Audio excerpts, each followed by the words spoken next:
우리가 읽은 9장의 이 위치는 8장과 10장 그 중간에 있죠. 너무 당연한 얘기겠지만 8장과 10장이 우상에게 바쳐진 제물을 먹는 것, 그리고 그 우상에게 드리는 제단, 제사에 참여하는 일, 이런 것들을 다루는 비교적 단일한 흐름 가운데 있는데, 9장은 사도의 권리와 또 그 권리의 포기라고 하는 이런 조금은 낯선 부분을 말하고 있어요.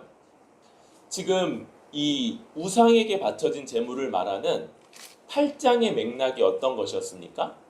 8장에서 얼마든지 진리를 따라 그것을 먹을 자유가 있으되, 그러나 그것이 형제에게 걸림이 된다면 내가 다시는 고기를 먹지 않겠다, 이렇게 말하는 그런 형제를 돌보는 이 진리와 또 진리에 따른 자유, 권리, 그리고 그러나 형제를 따른 사랑의 수고, 권리 포기, 이런 것들을 말하는 맥락이어서 지금 그 중간에 요 사도의 권리와 권리 포기라는 이런 내용이 들어와 있다고 할 수 있을 것 같습니다. 그런데 이 부분이 꽤 길어요. 27절까지 이렇게 9장이 이어져서 오늘은 주로 권리 쪽에 좀 포커스를 맞춰서 이야기를 하고, 다음 주간에 권리의 포기라고 하는 이런 부분을 좀 살피도록 하겠습니다. 9장의 말씀에 들어가면서 내가 자유인이 아니냐? 사도가 아니냐? 예수 우리 주를 보지 못하였느냐? 주 안에서 행한 나의 일이 너희가 아니냐?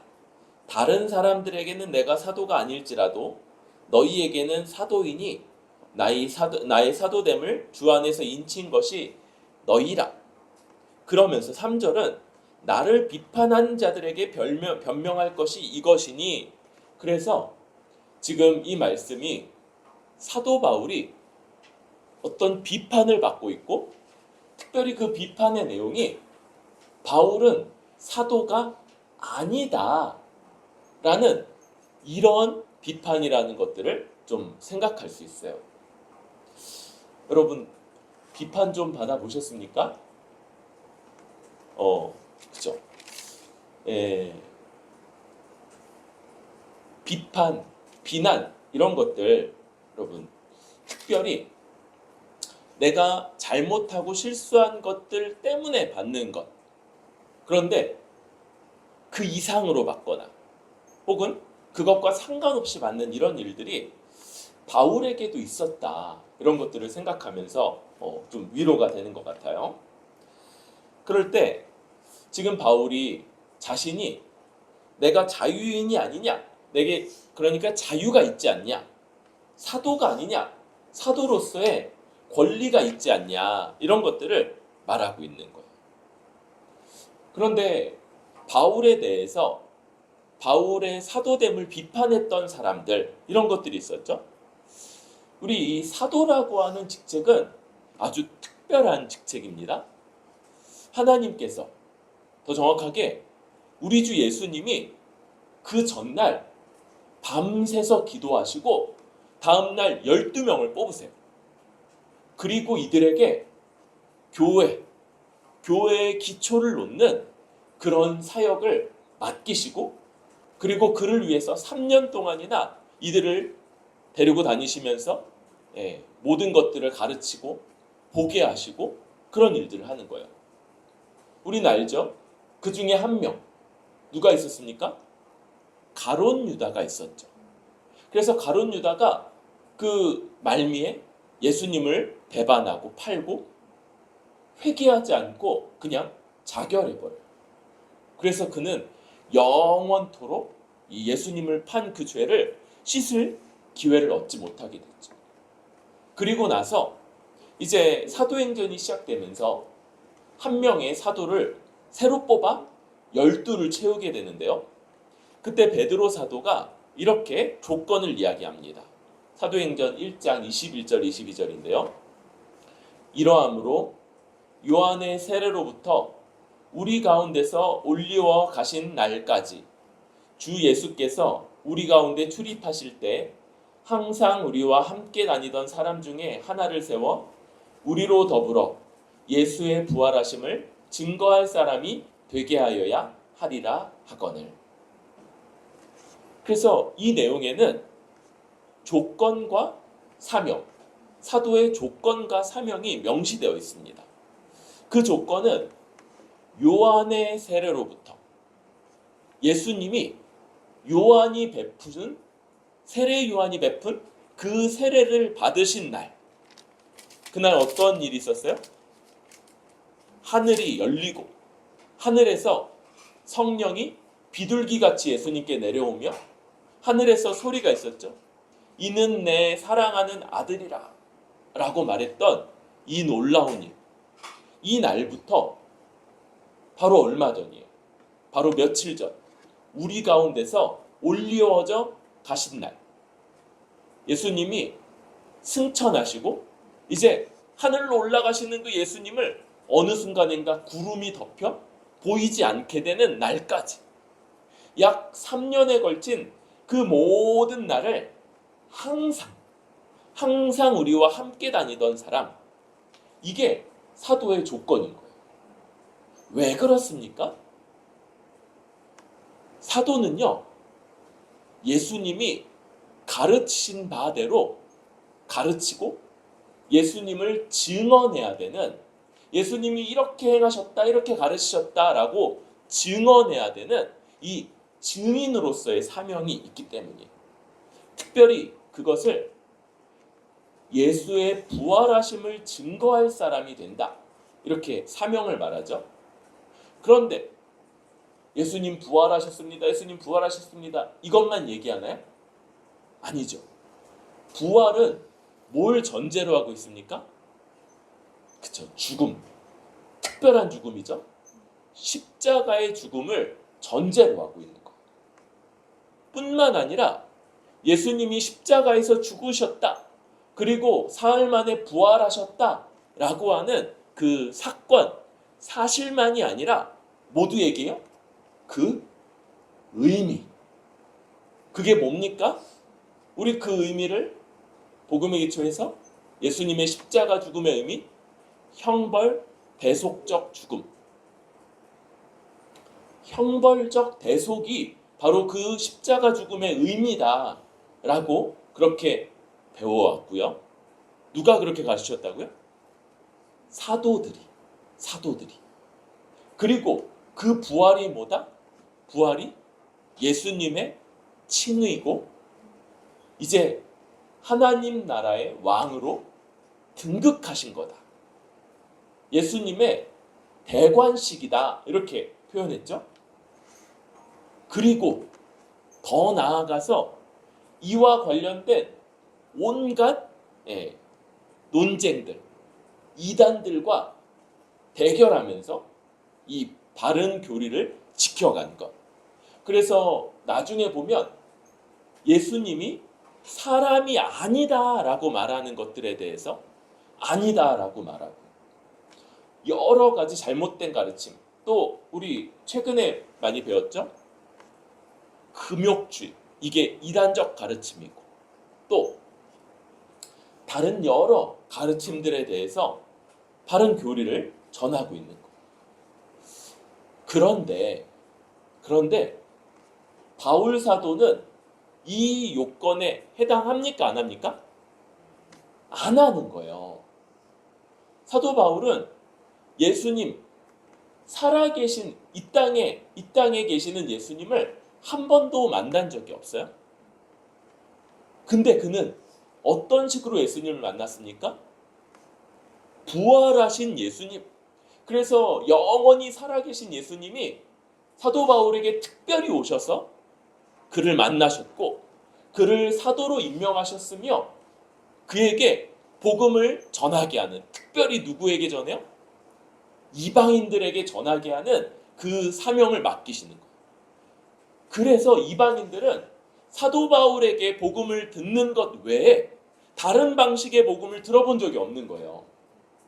그런데 어떤 일이 벌어집니까? 저 유대인 사도들, 12사도들, 마띠아를 포함한 저 12사도들이 유대인들에게 복음을 전했을 때 그들이 회개하고 돌이켜 예수 그리스도를 따르며 교회로서 살아가게 된 것과 정확하게 일치하는 일이 사도 바울에게 복음을 들은 이방인들 사이에 벌어지는 거예요. 그들이 자기 죄를 회개하고 하나님께 돌이켜 예수 그리스도를 주로 믿고 섬기며 이제 교회로서 한몸 되어 살아가는 이 일들이 그들에게도 동일하게 나타났던 겁니다. 그래서 바울이 바로 너희가 주 안에서 행한 나의 일이 너희가 아니냐? 내가 사도가 아니고서 어떻게 너희에게 벌어진 일과 같은 일들이 벌어지겠느냐? 이렇게 말하고 있는 거예요.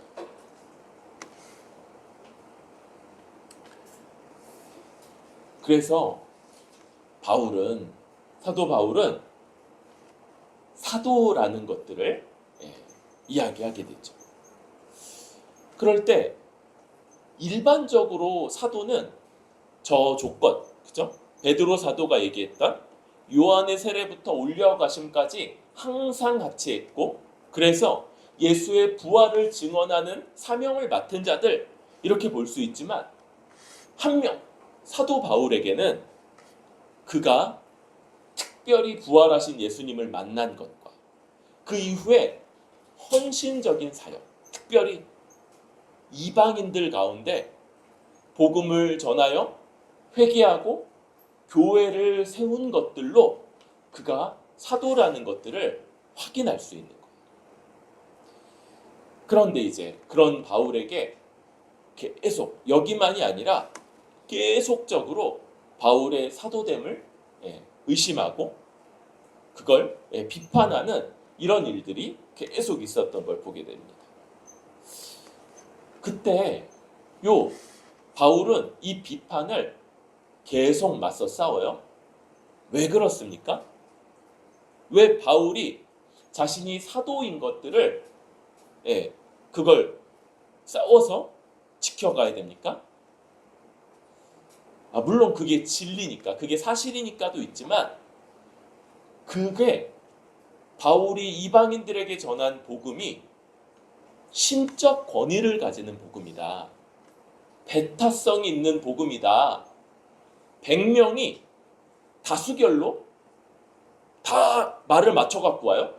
그래서 우리 이거 복음이라고 말합시다 라고 해도 사도 바울 한 명이 말하는 것과 권위가 어디에 있어요?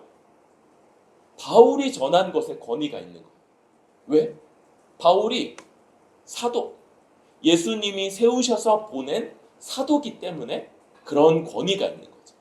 바로 이 복음의 권위 때문에 바울은 이 자기의 사도직을 아주 굳건하게 지켜가고, 이런 말씀들, 이런 본문들을 여러 성경에서 찾아볼 수 있게 됩니다.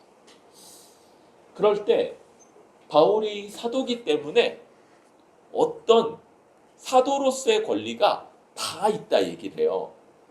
그럴 때 사도의 권리가 뭡니까? 4절에 보니까 먹고 마실 권리가 없겠느냐 이렇게 말해요. 그죠? 이 먹고 마실 권리 누구에게나 다 있죠. 사도 아니고도. 이게 무슨 말이에요? 사도로서의 사명, 곧 복음 전하는 일을 통해서 그걸로 다른 일을 하지 않고 먹고 마실 권리인 거죠. 또 믿음의 자매된 아내를 데리고 다닐 권리. 그죠? 보니까 다른 사도들, 주의 형제들, 특별히 게바, 누구예요? 베드로, 이렇게 언급을 하는 거예요. 그러니까 대부분의 사도들이 다 자기 아내 된 자매를 이렇게 사역할 때 데리고 다녔었나 봐요. 지금 이것도 역시 데리고 다닐 권리로만 얘기하면 안 되죠? 사도 바울은 이렇게 먹고 마시고 있는데 옆에서 데리고 가서 가만히 서 있으면 되게 이상하죠? 그러니까 자매, 아내도 이와 같이 물질적인 지원을 함께 받을 권리라고 할 수 있는 거예요. 그렇죠? 그 아내도 바울 먹을 때 먹고 베드로 먹을 때 먹고 또 베드로 마실 때 마셔야 되죠. 그런데 6절 어찌 나와 바나바만 일하지 아니할 권리가 없겠느냐? 당연히 일해야죠. 그런데 하나님이 맡기시는 그 사명, 복음 전하는 일 외에 다른 일, 곧 생업을 위한 일들, 이거 얘기하는 거죠. 원래 바울과 바나바도 다른 일을 해서 먹고 살아야 될 그 의무, 책임 이런 게 없었던 거죠. 그런데 바울과 바나바는 굳이 그 일을 했던 거예요.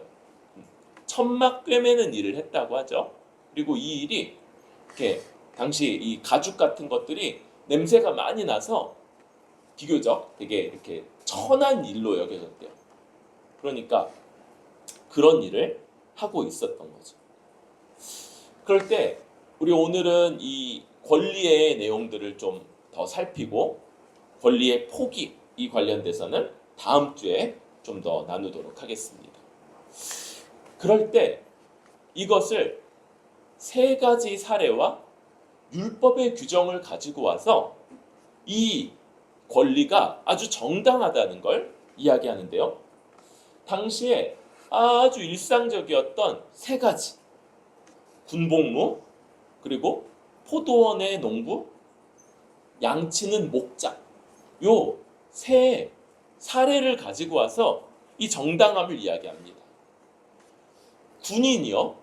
여러분 군인이 군복무도 하면서 자기가 다른 일에서 먹고 살아야 되는 그런 군인이 있느냐는 거예요. 특별히 이때가 이제 로마잖아요. 우리 봉급이 월급이 영어로 셀러리죠.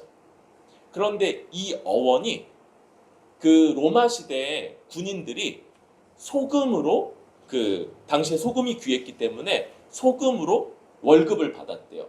이게 살라리움 이게 소금이라는 그 말인데 여기서부터 셀러리가 나왔다는 거예요. 그러니까 이런 어원에서도 군인들이 봉급 받고 일하는 군대의 일로 봉급을 받았다는 것들을 좀 볼 수 있는 거죠. 또 포도원의 농부, 포도원의 농부들이 포도원 가꾸고 그거 하면서 일하고 애쓰고 그러면서 그 포도 안 먹냐? 포도 먹을 권리가 있다는 거예요. 주인이 아닐지라도 포도원 주인이 아니어도 거기에 그냥 돈 받고 일용직으로 일하러 온 사람일지라도 그거 먹을 권리가 보장된다는 거예요. 세 번째는 양치는 목동이죠. 목자. 양떼를 기르고 그 양떼의 젖을 먹지 않겠느냐? 이것도 마찬가지로 양을 치는 목자들에게 마찬가지로 그 양떼의 주인이 아니에요. 그냥 고용돼서 양을 치는 자들도 얼마든지 그 양떼의 젖을 짜서 먹고 그것들로 자기 필요를 채울 수 있는 권리가 있었던 것, 요 세 가지 일반적인 사례를 가지고 와서 사명을 가진 자가 그 사명을 감당함으로 다른 일을 하지 않고 먹고 살 수 있는 이런 것들을 이야기하는 것이죠. 그런데 이렇게 일반적인 사례로만 그런 게 있느냐? 율법의 규정이 있는 거예요. 율법의 규정. 우리 8절 한번 읽어볼까요? 시작. 내가 사람의 예대로 이것을 말하느냐? 율법도 이것을 말하지 않는 9절까지 모세의 율법에 곡식을 밟아 떠는 소에게 망을 씌우지 말라 기록하였으니 하나님께서 어찌 소들을 위하여 염려하심이냐. 이제 오늘날 이렇게 굉장히 동물을 애호하는 분들이 많아서 이런 표현이 약간 마음에 걸릴 수도 있어요. 하나님이 소도 아끼신다 이렇게 가죠 우리. 소도 아끼시고 강아지도 아끼시고 고양이도 아끼시는데 사람을 그거보다 훨씬 더 아끼신다. 이게 중요한 거죠. 소, 강아지, 고양이 이런 것들을 안 아끼시는 게 아니고 사람이 그거보다 훨씬 더 중요하다. 지금 이 모세율법에 소들까지도 곡식 밟아 떨 때 입에 망 씌우지 마라. 그러니까 자기 소가 밟아 떠는 그 곡식들 중간중간에 그거 좀 주워 먹을 수 있도록 하라 라고 하신 이 율법, 그거 소들만을 위한 것이 아니고 사람, 곧 우리를 위하여 말씀하심이 아니냐. 그러니까 밭을 가는 자는 소망을 가지고 갈며 곡식 떠는 자는 함께 얻을 소망을 가지고 떠는 것이라. 그렇게 해서 이거 사람을 위한 거고, 사람들이 어떤 일들을 할 때 그거 탐내서 그거 감당하면서 먹고 살 수 있는 그런 소망을 갖고 할 수 있도록 하신 것이다 라는 거죠. 그런데 11, 12절 넘어가면서 보면 너희에게 신령한 것을 뿌렸은즉 너희의 육적인 것을 거두기로 과다하겠느냐. 신령한 것은 구원을 얻게 하는 복음이고요. 육적인 것이라 하면 그것이죠. 이들이 공급하는 물질, 이런 것들이 이게 과하다 하겠느냐. 그건 이제 과한 것이 아니라는 거. 그런데 12절 다른 이들도 너희에게 이런 권리를 가졌거든. 그쵸? 다른 사도들, 유대 사도들도 이렇게 오면 그들에게서 물질적인 돌봄을 받고 거할 곳과 먹을 양식들을 공급받고, 누구들? 데리고 온 아내된 자매도 함께 이런 것들을 받았는데 우리일까 보냐? 우리만 그런 권리가 없을까 보냐? 그러나 이 권리를 쓰지 아니하고 범사에 참는 것은 그리스도의 복음에 아무 장애가 없게 하려 함이로다. 이렇게 얘기하는 거예요. 복음 전파에 장애가 없게 한다. 여러분, 유대 사도들은 이 권리를 쓰죠. 그죠? 권리를 쓰고 있다고 얘기했죠. 그러니까 이 권리를 행사하는 것 자체가 복음 전파에 장애가 된다는 거예요? 그렇진 않다는 거예요? 그렇다고 볼 수는 없는 거예요. 이 권리는 얼마든지 행사할 수 있는 거예요. 그런데 왜 굳이 바울만 그렇게 하고 있냐? 이 고린도 교회의 특별한 상황 때문에 그러는 것이죠. 어떤 상황입니까? 이 고린도 지역에 또 헬라 지역, 당시 로마 도시들에 순회 철학자들이라고 하는 사람들이 있었어요. 이 사람들은 철학, 지혜 이런 것들을 가르치고 돈을 받는 이런 사람들이었던 거예요. 바울이 이 복음을 이렇게 그들에게 있는 물질을 공급받으면서 전할 때 이 세속 철학을 전하면서 그것으로 돈벌이로 삼는 사람들 그것과 오해할까 꺼렸던 거고요. 그래서 이 복음이 그들이 전하는 것과는 다르다라는 것들을 나타내기 위해서 이런 문화, 이런 순회 철학자들이 있었던 그 지역에서 바울이 요 권리 사용을 꺼렸던 거죠. 그러니까 이것은 상황적인 면이 크다. 그렇게 볼 수 있어요. 특별히 이 복음이 우리가 믿고 따르고 또 전하는 복음이 값없는 복음, 그죠? 하나님의 은혜로 우리에게 값없이 주어진다는 이런 특징을 갖고 있기 때문에 돈 받고 가르치는 철학 이런 것들과 아무 이제 좀 더 대척점에 있게 되는 것이죠. 그러면서 13절에서는 한 번 더 예를 드는데 성전에서 일하는 이들 또 제단에서 섬기는 이들, 그래서 제사장들 이야기를 하는 거죠. 제사장 또 레위인들에게 뭐가 주어집니까? 다른 사람들은 자기 땅이 있어서 거기서 농사를 지어야 되잖아요. 그런데 이 레위인 제사장들은 성전에서 섬겨야 되고 제사장들은 제단에서 섬겨야 되기 때문에 그들에게는 이런 것들이 이런 일을 할 수가 없는 거예요. 그래서 어떻게 하냐면요. 백성들이 낸 11조 그들의 소산에서 거둔 10분의 1로 이들은 그걸로 먹고 살게 되고요. 또 제단에 바친 고기에서 불태우고 남은 것들을 제사장이나 또 레위인들이 그것을 먹을 권한을 갖게 되는 거예요. 하나님이 이걸 율법에서 보장하시는 거예요. 그러니까 하나님이 대단히 우리의 먹고 사는 문제 이런 것들을 잘 살피신다고 할 수 있어요. 12절 그래서 마지막으로 이런 말씀으로 마무리를 하죠. 주께서도 복음 전하는 자들이 복음으로 말미암아 살리라 명하셨느니라. 그러니까 복음 전하면서 한다는 거예요. 언제 이런 일이 있었습니까? 70명을 파송해서 복음 전하라 하실 때 너희 돈이나 먹을 것들이나 이런 것들 챙기지 말고 너희가 가서 들어가는 집, 너희가 복음을 전하는 그 집에서 대접받는 걸로 살아가라 이렇게 이야기하시잖아요. 그러니까 이런 것들을 배경으로 하고 있는 것이죠. 여기까지가 오늘 우리가 같이 좀 살피는 말씀입니다. 평소 같으면 이렇게 한 부분 한 부분을 살피고 적용을 했을 텐데 전체를 쭉 살핀 것은요. 사도라는 직분의 특별함 때문에 그래요. 뭐가 특별합니까? 사도가 예수님이 직접 세우신 12사도와 뒤에 부활하셔서 이방인의 사도로 세운 사도 바울 외에는 더 이상 존재하지 않는다는 그런 특별함이 있는 거예요.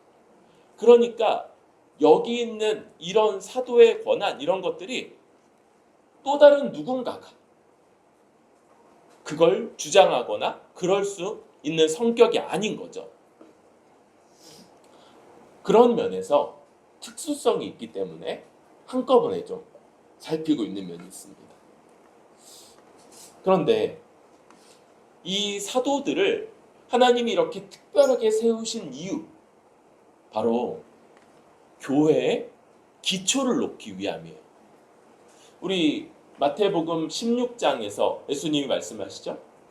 베드로가 고백한 그 고백 위에 너는 베드로라 내가 이 반석 위에 내 교회를 세우겠다. 이 한 선언. 그죠?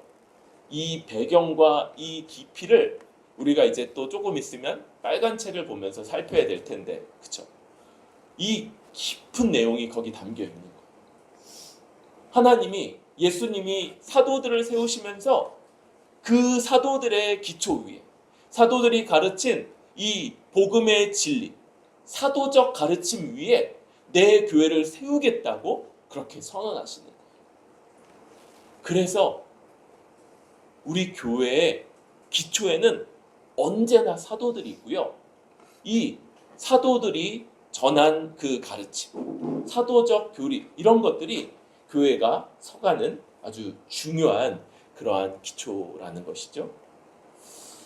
이 사도직은 그래서 예수님이 가르친 것들을 그대로 가르치고 그것들을 정리해내고 여러 잘못된 가르침과 싸우며 교회가 설 수 있는 아주 든든한 기초를 놓았고요.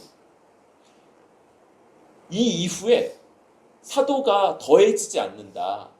더 이상 사도가 세워지지 않는다는 건 어떤 의미를 함축해요? 사도들이 전한 내용들로 오고 오는 교회. 그때부터 어느새 한 2000년 일렀죠. 이 2000년 더 나아가서 주님 재림 때까지 교회가 서고 교회가 든든히 세워지는 모든 기초로 충분하다는 걸 말하는 거예요. 사도들이 전한 내용들, 그쵸? 우리에게는 신약 성경이라고 할 수 있죠. 이 내용들, 그리고 그들이 예, 그들이 가르치는 도구로서 사용했던 이 구약 성경까지 이 내용들이 충분히 그 내용을 곱씹고 깊이 이해하고 풍성하게 이해한다면 교회가 서고 교회가 구원의 방주요 맡겨진 천국 열쇠의 권세를 행사하는데 충분하다는 것들을 이것은 함축하고 있는 것이죠. 우리 특별히 사도들이 이 일을 얼마나 충성스럽게 감당했는지 우리 몇몇 사도만 알죠. 그죠? 베드로 사도가 로마에서 그죠? 네로에게 못 박혀서 죽는데 거꾸로 못 박혔다고 그러죠. 자기가 자원하여서 거꾸로 못 박혀서 죽었고, 바울도 그 네로 때 로마에서 목이 베어서 죽죠. 그죠? 목 베이는 게 십자가형 달리는 것보다 약간 덜 고통스러운 죽음이라고 해요. 그래서 로마 시민권이 있기 때문에 목 베어 죽는 거죠. 사도 요한은 어떻습니까? 가장 오래 살았어요. 거의 100세까지 살았다고 알려져 있어요. 그런데 그 삶이 평탄했던 삶이 아니고 노년에 그죠?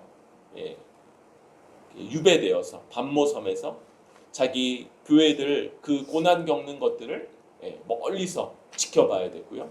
그리고 반모섬 유배가 풀리고 그리고 나서 이제 교회를 만나고 죽었다고 그렇게 알려져 있습니다. 이런 사도들의 수고, 헌신으로 교회가 기초가 놓여졌고 이 교회가 이 사도의 가르침들을 다시 살피고 그것을 분명하게 알고 그리고 우리가 그 가르침들을 지켜갈 때 부족함이 없다. 충만하고 교회로서 든든히 서기에 충분하다.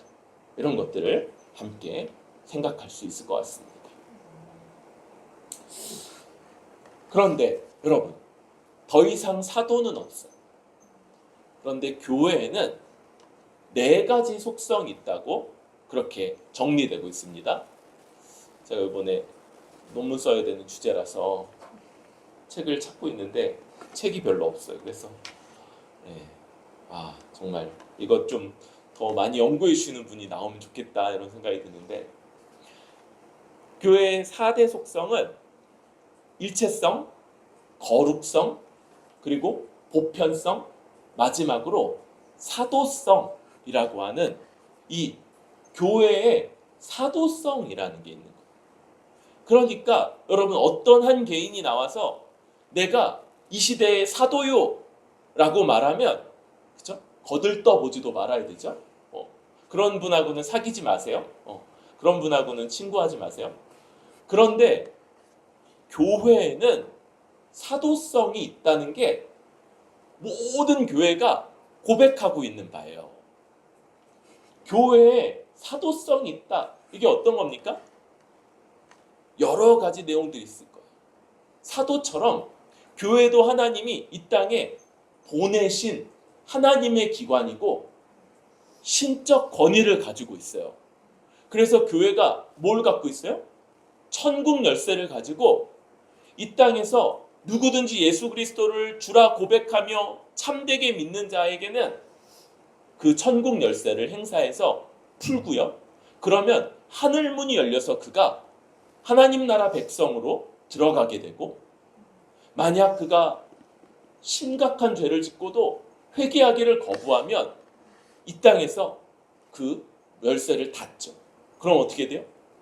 하늘 문이 닫혀서 그가 회개하고 그것이 공적으로 교회에서 인정받기 전까지는 그 천국 문이 굳게 닫혀서 그 바깥에서 슬피 울며 이를 갈고 결코 들어갈 수 없는 이런 일들이 벌어지게 되는 겁니다. 이런 천국 열쇠의 권세와 함께 마찬가지로 사명과 권리 이런 것들을 부여받게 되는 것이죠. 여러분, 교회에 속한 사도성을 가진 교회에 속한 우리 모든 지체들, 모든 성도들은 사명 혹은 의무를 갖고 있어요. 어떤 겁니까? 먼저는 모든 성도, 모든 교회가 갖는 이 의무, 예배, 양육, 전도 혹은 선교라고 하는 이 세 가지인 거죠. 하나님 한 분께 매 주일마다 나와서 하나님께 온전히 예배드려야 되는 이 의무, 그리고 평생 동안 말씀을 배우며 사도적 가르침을 받으면서 자라가야 하는 의무, 양육의 의무 또 책임이기도 하죠. 그리고 이 맡은 바 복음을 선포하고 전해야 될 이 사명, 전도의 의무, 이것들을 가지고 있는 것 뿐만 아니라 보편교회로서의 사명뿐만 아니라 한 지역교회는 특별한 사명을 갖고 있죠. 그 시대에 따라, 지역에 따라, 또 구성원들에 따라 그 독특한 사명을 부여받고, 우리 뿌리 깊은 교회도 안양 지역에 있는 한 지역교회로서의 독특한 사명을 가지고 있는 것. 교회에 속한 지체로서 그 사명을 나의 사명으로 여기면서 그 사명을 위해서 기도하고 감당하며 살아가야 되는 이런 의무를 갖고 있는 겁니다. 의무만 아니죠. 권리도 갖고 있어요. 어떤 거냐면요. 한 교회의 그 성도가 되면 그 교회 안에서 교회의 중요한 결정들, 교회의 가장 중요한 결정은 공동의회라는 것을 통해서 이루어지게 돼요. 그 공동의회에서 자기 의견을 말하고 또 어떤 안건이 결정되는 데 있어서 투표할 수 있는, 거기에 자기의 권리를 행사할 수 있는 이런 것들이 주어지고요. 또 피선거권, 선거권, 그렇죠? 교회 안에 직분을 세울 수 있는 권리, 또 직분자로 세워질 수 있는 권리, 이런 것들을 갖게 되고, 또한 한 지체로서 성찬에 참여하면서 돌봄받고 또 돌보면서 함께 살아갈 수 있는 이런 권리, 이런 것들을 부여받게 되는 것이죠. 여러분, 한 지역교회의 성도가 된다는 이 의미, 하나님이 세우신 온 우주를 통틀은 단 하나의 교회, 보편교회의 성도로서 속한다는 것과 함께 한 지역교회 안에서도 구체적으로 우리가 어떤 의무 또 사명을 감당하며 권리를 행사하고 살아갈 수 있는 그런 존재가 된다는 것, 이런 것들을 여러분 우리들 잘 기억할 수 있기를 바랍니다. 어떤 사람들은요, 자신이 사명, 감당해야 될 사명이 어떤 건지를 잘 알지 못해요. 그거 그냥 목사님이 하는 거 아니에요? 그거 누구 집사님들이 하는 거 아니에요? 그거 장로님들이 하는 거 아니에요? 여러분, 초대교회에 수천 명, 어쩌면 10,000명 가까이 되는 교회인데 첫 집사가 몇 명 세워진다고요? 딱 7명이에요. 7명. 그러니까 7명이 10,000명 되는 교회의 모든 일을 할 수 있었던 게 아니라, 이들은 다른 사람들을 명하고 어떤 일들을 할 하루로 조직화하는 그런 권리, 그런 책임을 부여받았던 것이죠. 그러니까 이들의 권세 아래서 그것에 복종하면서 모든 사람들이 뛰어들어서 이 일들을 감당했던 거다. 우리도 직분자들이 앞으로 더 세워지겠지만 그때 모든 지체가, 교회 안에 모든 정회원들이 뛰어들어서 교회의 사명들을 감당해 간다는 이런 것들을 이제 놓치지 말아야 될 것입니다. 그러면서 이것 한 가지를 이제 마지막으로 더 좀 살피고자 해요. 여러분, 지금 우리가 아까 읽었던 곡식 밟아 떠는 소에게 망을 씌우지 말라, 이 이야기가 신명기 말씀이거든요. 신명기 25장 4절 말씀. 그런데 디모데 전서 5장 한번 가볼까요?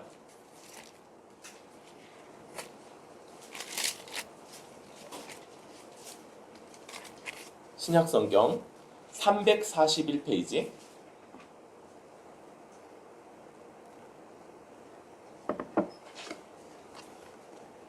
5장 17, 19절까지 한번 한 목소리로 읽겠습니다. 시작. 잘 다스리는 장로들은 배나 존경할 자로 알되 말씀과 가르침에 수고하는 이들에게는 더욱 그리할 것이니라. 성경에 일렀으되 곡식을 밟아 떠는 소의 입에 망을 씌우지 말라 하였고 또 일꾼이 그 삭슬 받는 것은 마땅하다 하였느니라. 장로에 대한 고발은 두세 증인이 없으면 받지 말 것이요. 지금 이 동일한 말씀, 이것을 목회자들을 말하는 이 장로에 대한 가르침에 그대로 가지고 와서 적용을 하고 있다는 거예요. 그런 면에서 목회자는 사도가 아님에도 그 독특한 또 사명과 권리를 갖는다고 할 수 있겠습니다. 그럴 때 여러분, 목회자가 어떤 사명을 갖고 있고 또 어떤 권리를 갖는지도 성도로서 분명하게 아실 필요가 있죠. 목회자의 사명이 어떤 겁니까? 교회를 세우고 돌보는 것이. 바울은 이 교회를 기초를 놓았죠. 그 다음에 바울은 그리고 나서 다른 지역으로 옮겨가고 그 뒤에 아볼로나 또 다른 목회자들이 그 교회를 이어받아서 양육하고 계속해서 복음을 전도하며 교회로서 세워가는 이런 역할들을 맡았어요. 그래서 사도가 기초를 놓은 교회를 계속 섬기면서 더욱더 교회되도록, 우리식으로 말하면 더욱 성경적인 교회가 되어가도록 하는 것, 이것이 목회자에게 맡겨진 사명이라고 할 수 있습니다. 이거 목회자 혼자 감당하는 건가요? 그러지 않죠. 목회자의 지도 아래, 목회자의 가르침과 또 다스림 아래서 모든 성도가 함께 짊어지고 가게 되는 그런 일들이라고 할 수 있습니다. 그럴 때 여러분, 목회자의 권리도 있습니다. 여기 17절에 배나 존경할 자로 알되 이렇게 할 때 존경하다, 이거 우리가 아는 몇 안 되는 헬라어 중에 하나죠. 티마오, 그쵸? 티마오라고 하는 단어. 이 티마오라고 하는 단어는 원래 의미가 뭐라고 그랬어요? 원래 의미? 값치르다. 뭐냐면 어떤 물건을 살 때 거기에 그 물건 값에 합당한 돈을 지불하는 행위를 나타내는 말이었어요. 그래서 돈을 지불하다라는 의미가 있어요. 그런데 이때가 되면 어떤 물건에는 많은 돈을 지불한다. 그럴 때 그 물건의 가치가 높다라고 인정하는 것이라고 했죠. 그래서 가치가 높다, 존중하다, 존경하다라는 의미가 여기에 덧붙여져서 이 두 가지 의미를 다 갖고 있는 거예요. 그래서 배나 존경하라, 이게 무슨 말이라고요? 한 몫은 정해진 바 그 사례를 주라는 겁니다. 목회자가 먹고 살 수 있게끔 그 사례를 주라는 거예요. 그런데 두 배는 뭐예요? 나머지는 보통 우리가 월급을 주면 그것으로서 그 사람에게 그 사람의 일한 바의 수고의 값을 다 치렀다고 여기는 것과 달리 여기서는 한 몫으로는 사례를 주되 또 다른 방식으로 이제 그에게 존경과 또 존중을 표함으로써 두 배, 배나 존경하라, 티마오, 이런 의미를 지금 이야기하고 있는 거예요. 그러면서 우리 봤던 곡식 밟아 떠는 소의 입에 망을 씌우지 말라, 이렇게 얘기를 했어요. 여러분, 우리 교회는 이제 처음부터 이제 저나 뭐 사모나 주희나 이렇게 함께 개척하던 분들이 이런 논의들을 했어요. 목회자에게 어느 정도의 사례를 두는 게 적절하냐. 그럴 때 이제 우리가 잠정적으로 이렇게 좀 얘기를 했었죠. 이 비슷한 직급, 비슷한 나이대나 혹은 그런 그런 거에 그 교사 정도의 이 월급을 주면 교사가 받는 월급 그 정도에 준하는 사례가 적절하지 않겠냐. 이런 논의들을 좀 했었죠. 그게 얼마인지 아직도 정확하게는 모르겠어요. 예. 그 얘기는 뭐예요? 예, 그렇죠. 그런데 동시에 그렇게 그걸로써 이제 목사님 우리가 월급 주잖아요. 이런 것들이 합당하지 않다는 거예요. 동시에 존경하고 또 존중하는 이런 것들이 필요한 거죠. 더 나아가서 19절에서는 지금 장로에 대한 보호를 명령하는 거죠. 두세 증인. 그러니까 이 앞에 있는 목회자나 또 장로들은 많은 공격을 당하기 쉬운 입장이에요. 그리고 그 역할의 특성상 그냥 뜬 소문만으로 누가 그렇게 봤대. 여러분, 자기가 본 것도 아니에요. 누군가가 봤다는 말을 들었다는 말을 옮기는 것만으로도 얼마든지 그 권위나 이런 것들을 약화시킬 수 있는 이러한 위치이기 때문에 두세 증인, 그걸 직접 본 두세 명의 증인이 없으면 그에 대한 고발은 받지 말라.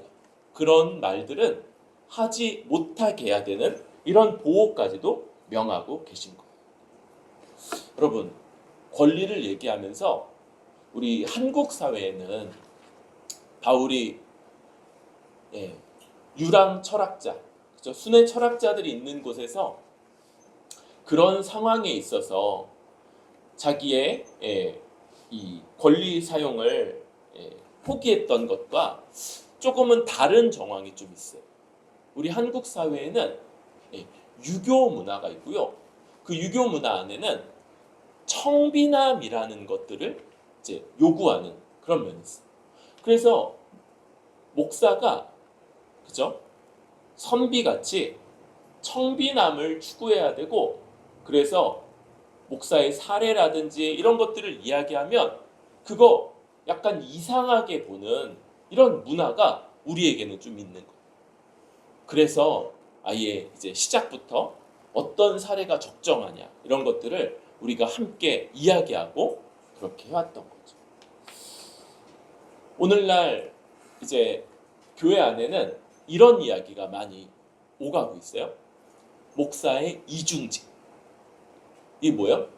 목사가 목회도 하고 또 생업도 함께 감당하는 것들이 어떠하냐. 대부분의 교단들은 이것을 열어버렸어. 그거 가능하다. 그거 할 수 있다. 왜요? 그러지 않고 목사가 이제 먹고 살기가 어려운 시대라는 거예요.